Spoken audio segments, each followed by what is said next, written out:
안녕하세요. 저는 여러분들의 사회문화 코치 미스터 추입니다. 여러분들 이 동영상 아래 링크 타시고 들어오셔서 네이버 카페에 들어오시면 저 미스터 추의 강의 노트를 자유롭게 다운로드 받으실 수 있습니다. 그리고 계속 구독하셔가지고 계속 저와 만나셨으면 좋겠네요. 오늘은 자료 수집 방법에 대해서 한번 알아보려고 합니다.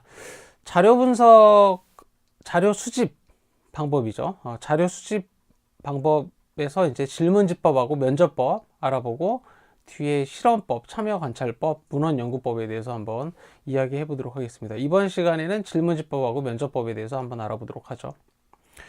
우리가 앞에서 실증적 연구, 양적 연구, 해석적 연구, 질적 연구 이거에 대해서 배웠죠.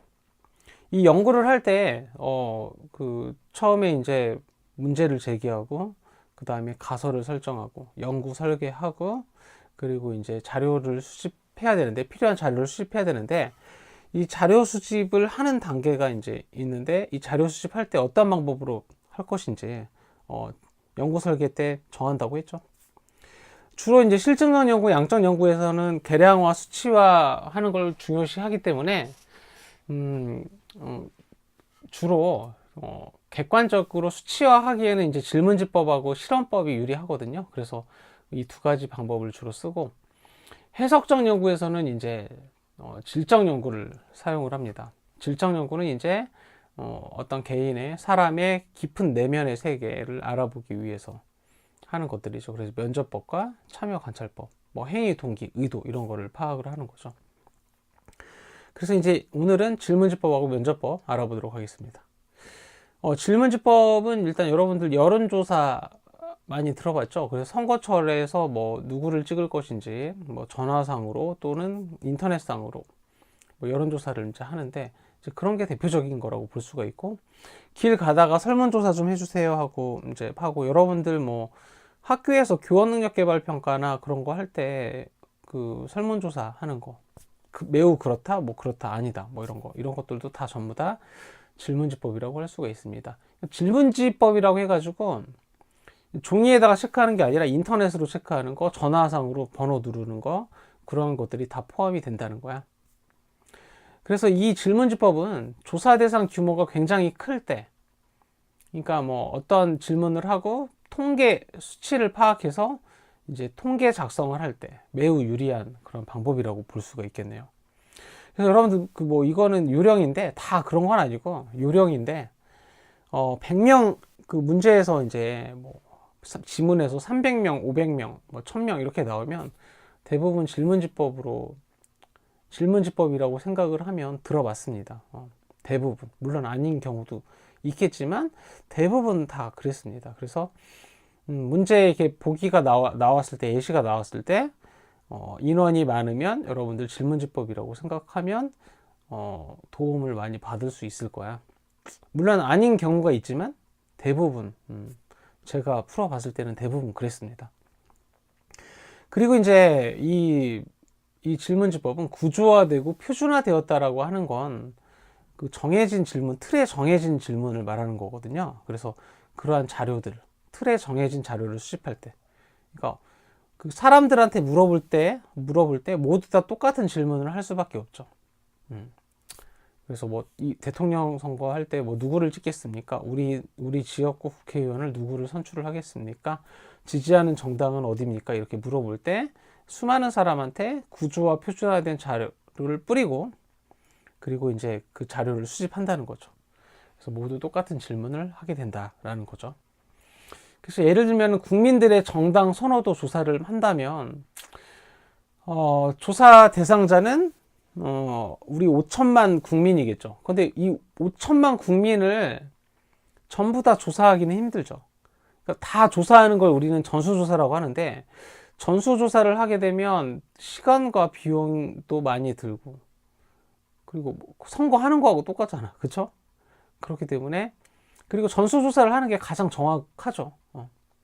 그렇지만 그렇게 할 수가 없기 때문에 근데 결과는 예측해 보고 싶고 그렇기 때문에 여러분들 표본이라는 걸 뽑게 됩니다.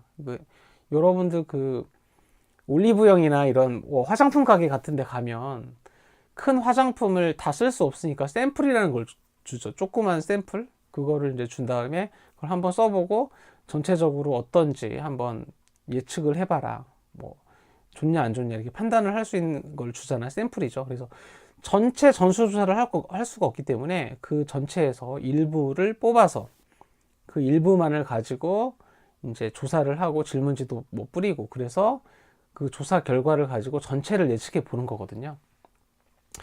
이렇게 표본을 뽑아서 이렇게 조사를 하면 전수 조사하는 것보다 시간과 비용이 훨씬 적고 이 질문지법의 장점이 원래 그렇습니다. 시간과 비용이 적게 들고 단점은 이제 표본을 뽑아서 하게 되면 전수 조사하는 것보다는 정확도가 많이 낮아질 수 있겠죠. 그런 문제가 생길 수가 있습니다. 그래서 최대한 이 표본을 전체와 비슷하게 이렇게 만드는 게 중요하겠죠. 그래서 이것을 이제 표본을 뽑을 때 표본의 대표성이 있어야 된다는 거예요. 그래서 표본의 대표성을 확보를 하는 게 일단 우선입니다. 그런데 완벽한 표본이라는 건 있을 수가 없죠. 왜냐하면 완벽한 거는 다 조사를 하는 것이 완벽한 것인데 그래서 이제 일부를 뽑는 건데 일부를 뽑더라도 완벽하게 정확하지는 않다라는 겁니다. 그래서 시험 문제에서 보기에서 표본이 완벽하다 뭐 이런 얘기가 나오면 무조건 틀린 겁니다. 이 세상에 완벽한 표본은 없어요. 그래서 뭐 5천만 명 국민이 전체 집단이야. 전체를 모집단이라고 하거든요. 이 모집단에서 이제 예를 들면 남자가 49%, 여자가 51%면 표본이 예를 들면 1000명이다. 그러면은 남자가 49%가 있으니까 남자 490명, 여자 510명 이렇게 해야 되고 뭐 영남 사람들이 5천만 명 중에 30%고 호남 사람이 25%고 충청 사람이 20%다. 그러면 이 표본 1000명에서의 30%인 300명 영남 사람, 호남 사람은 250명, 충청 사람은 200명, 20%. 그러니까 이렇게 최대한 비율을 전체와 맞춰줘야 된다는 거야. 표본을 뽑을 때. 그리고 20대가 뭐 5천만 명에서 20%다. 그러면은 1000명 중에서는 200명. 표본의 1000명 중에서 200명.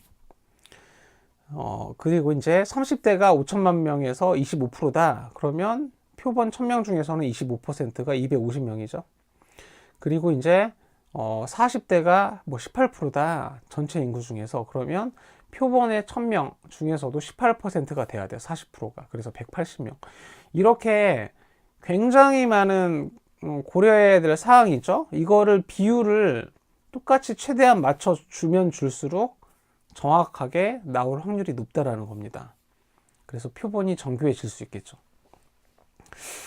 자, 이렇게 이 전체 집단 중에서 표본을 뽑아서 질문지를 뿌리고 조사를 이제 하는 거, 응답을 이제 질문을 하고 응답을 이제 분석을 하는 게 이제 질문지법인데 장점으로는 뭐가 있습니까? 그렇죠. 시간과 비용이 절약이 되겠죠. 표본을 뽑으니까 적은 수를 가지고 이제 연구를 하는 거고 질문지를 뿌리고 그 다음에 회수하고 이런 데 돈이 별로 든다고는 볼 수 없겠죠. 그리고 분석 기준이 매우 명백하다. 뭐 1번에 매우 그렇다에 답한 사람, 뭐 2번 뭐 그렇다에 답한 사람, 어떤 질문에 그렇게 답한 사람이 몇 명이다 이렇게 나오기 때문에 그래서 매우 명백한 것이 장점이라고 할 수 있겠고 단점은 뭡니까? 여러분들 길 가다가 그 막 설문조사 해달라고 하면 잘 해줍니까? 귀찮죠, 그렇죠? 그래서 막 하더라도 이렇게 막 가운데 찍고 막 이렇게 하는 거예요. 막 그렇게 하는 거. 그래서 응답률, 회수율이 낮은 거. 그 뭐 책 같은 거 맨 뒤에 우편 엽서 뭐 이렇게 이 책을 구입하게 된 경로는 뭐 이런 것도 있잖아요. 이것도 하나의 질문지법인데 그거 보내는 사람이 몇이나 되겠습니까? 그렇죠?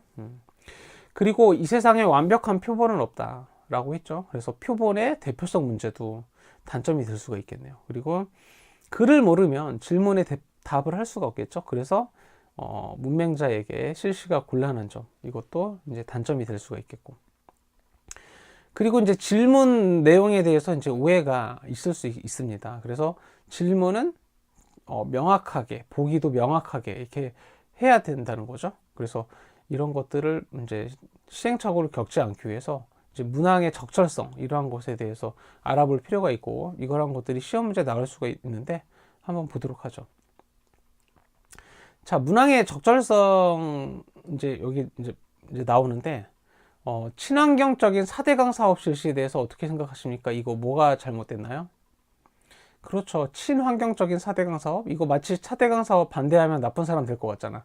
그래서 질문에 이제 중립성이 있어야 돼, 질문에. 어떤 특정한 대답을 유도하는 질문은 안 됩니다. 그리고 뭐 예를 들면 뭐 북한의 주민들은 헐벗고 굶주리고 있습니다. 많은 북한 주민들이 어려움을 겪고 있습니다. 여러분들 김정은에 대해서 어떻게 생각합니까? 뭐 이렇게 물어보면 안 된다는 거죠. 그냥 질문만 물어봐야 된다는 거예요. 4대강 사업 실시에 대해서 어떻게 생각하십니까? 뭐 북한 김정은의 리더십에 대해서 어떻게 생각하십니까? 뭐 이런 식으로. 자, 그 다음에 이제 두 번째, 부모님의 최종 학력은 어떻게 되나요? 이건 뭐가 잘못됐나요? 부모님은 엄마 아빠가 있잖아. 근데 이렇게 물어보면 엄마인지 아빠인지 모르잖아. 이런 문제점이 있을 수 있겠고, 어렸을 때 가출한 횟수는 얼마나 되는가? 뭐 이렇게 물어봤을 때 제가 어렸을 때는 20대거든요. 여러분들이 어렸을 때는 유치원 때 뭐 이럴 거 아니야. 사람들마다 어린 시절이 다 다를 수 있다. 명백하지 않죠.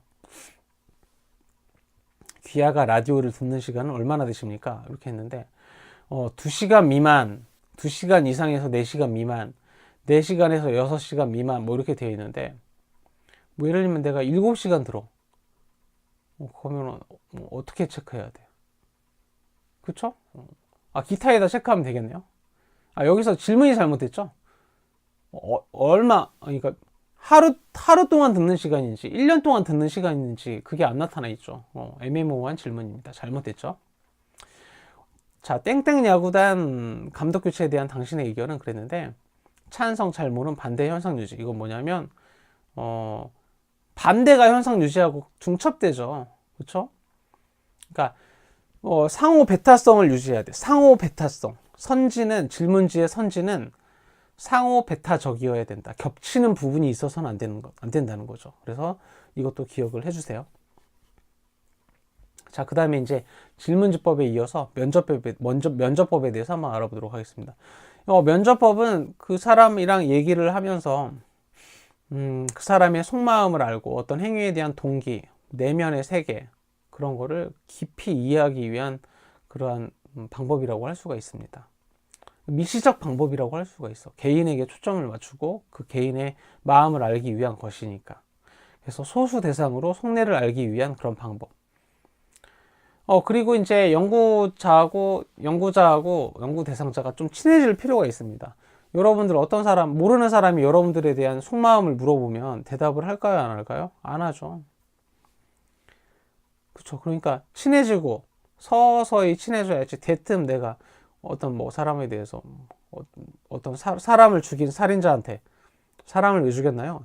뜬금없이 이렇게 물어보면 얼마나 황당하겠습니까? 그러면 너도 죽고 싶어? 이렇게 이야기를 하겠죠.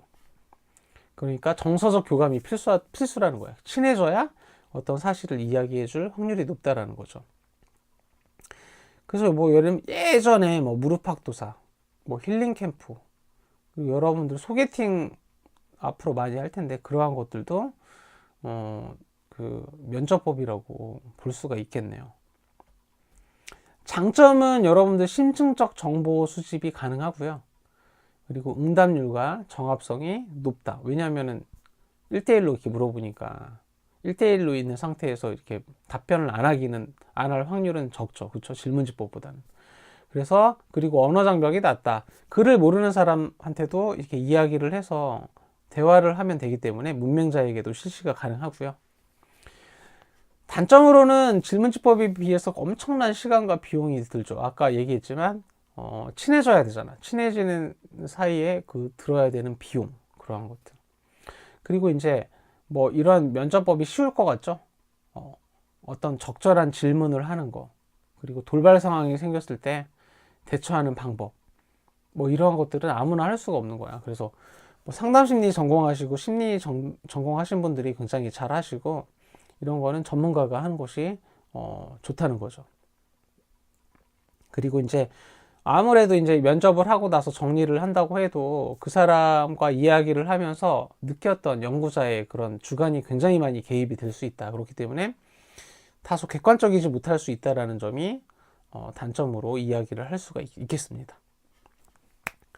자, 그렇게 해서 오늘 이렇게 해서 자료 수집 방법 중에서 질문지법하고 면접법 설명을 했습니다. 질문지법을 다시 한번 정리를 하자면 양적 연구에서 선호하는 방법이고요. 그리고 거시적인 주제에 적합하다. 사회 전체. 그래서 거시적인 거, 그러니까 뭐 수많은 사람들한테 이렇게 뿌리고 구조화된 질문, 구조화된 답변을 받는 거, 뭐 이런 거 설명했었고요. 면접법은 개인에게 초점을 맞춘다. 다소 미시적이다라고 했었죠. 그렇지만 비용과 시간이 많이 든다라는 점 여러분들이 기억을 하셨으면 좋겠네요. 어떻게 여러분들 오늘 제 이야기가 여러분들한테 도움이 되셨는지 모르겠네요. 도움이 되셨으면요, 여러분들 구독하기 눌러주셔서 저랑 계속 만났으면 좋겠고요. 그리고 네이버 카페에 들어오셔가지고 저 미스터추의 많은 자료를 같이 공유했으면 좋겠습니다. 그리고 이제 궁금한 사항 있으시면 댓글이나 이메일 주시고요. 그리고 또 뭐 요청하시는 거, 뭐 그런 거 있으면 제가 동영상으로도 만들어 드릴 수 있으니까 앞으로 많이 소통했으면 좋겠습니다. 자, 그래요. 여러분들은 잘 될 거고요. 앞으로 계속 행복할 것입니다. 자, 지금까지 여러분들의 사회탐구 코치, 저는 미스터 추였습니다.